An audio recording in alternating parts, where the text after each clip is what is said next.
like from San Fernando Valley and like in true Valley Girl like fashion.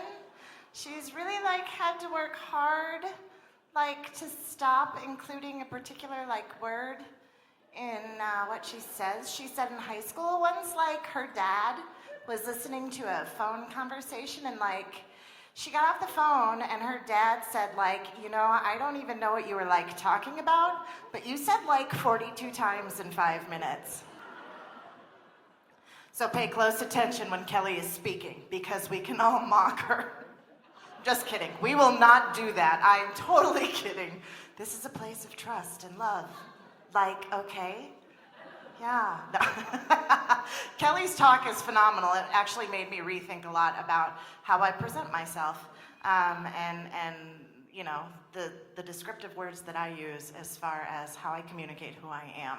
So hopefully you guys will also take something away from this. So here is Kelly.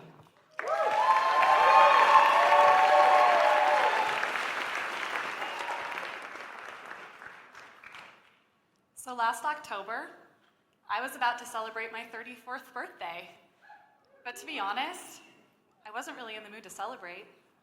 Wrinkles and gray hair had appeared overnight, and for the first time I felt old. I looked around at all my friends. They were buying houses and getting married and having babies, you know, all those things you're supposed to do in your 30s, right? And there I was, single and living with my mom. No offense, Mom. But had my 8-year-old self written down a prediction of what my life would look like at age 34? I'm certain this is not what she would have described. But then I got to thinking about how lucky I was to have gotten that far. I knew not everyone gets that chance. A few weeks earlier, I received the news that a friend from college, Scott, he passed away in a climbing accident. We hadn't talked in years, but I was still shaken by the news. I mean, it just wasn't fair. Scott was one of those people that was larger than life. We talk about bucket lists and what we want to put in our bucket, you know, one day when we retire, when the kids go to college, when we're not so busy. But I knew I didn't want to wait. I had been keeping my own version of a bucket list. I called it my 40 by 40 list. It was 40 things that I was going to do by the time I was 40. 40 things that I wanted to do right now. But when I started this list, I didn't really tell anyone about it.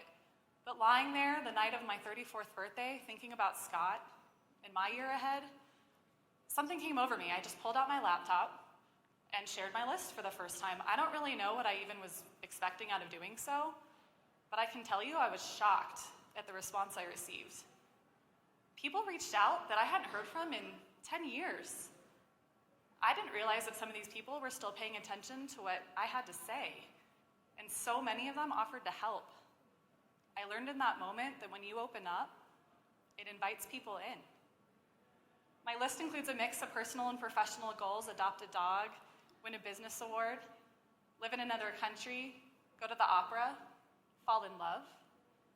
It used to include things like go paragliding in South America, where you jump off a cliff attached to a kite.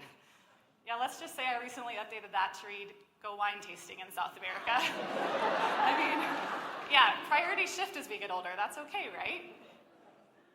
Now, these things on my list, let me be clear, it's not about bragging rights on Instagram or just checking things off. They're all there to make me a better version of me. A more independent woman, an adventurous spirit, a community leader. They yank me out of my comfort zone. Just like standing here on the stage in front of you all tonight, I mean, I guess this is how we grow.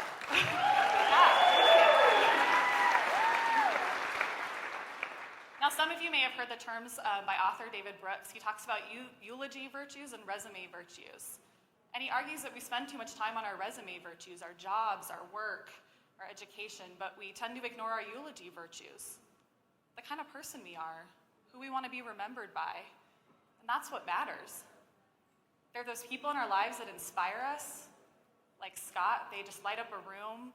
They're brave. They give back. They're like the people sharing this stage with me tonight, but here's the secret. They weren't born that way.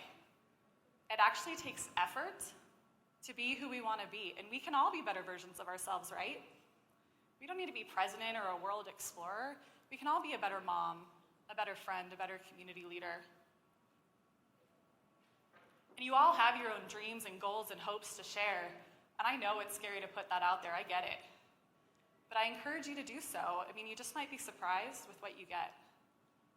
And when you do, remember, be vulnerable, allow others in. You know, all those people around you, they want to help. And make the effort. Because being who we want to be, that takes effort. Life goes by in the blink of an eye. You read the news, you know the reality.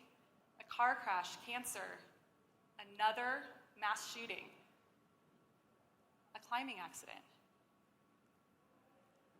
So what dreams have been nagging at you? What's on your list? What do you want to do in the next 5 years and the next year? I mean, this is your life. This is not a dress rehearsal. This is your chance. What are you waiting for? Life is too short not to do what we want to do, but more importantly, it's too short not to be who we want to be.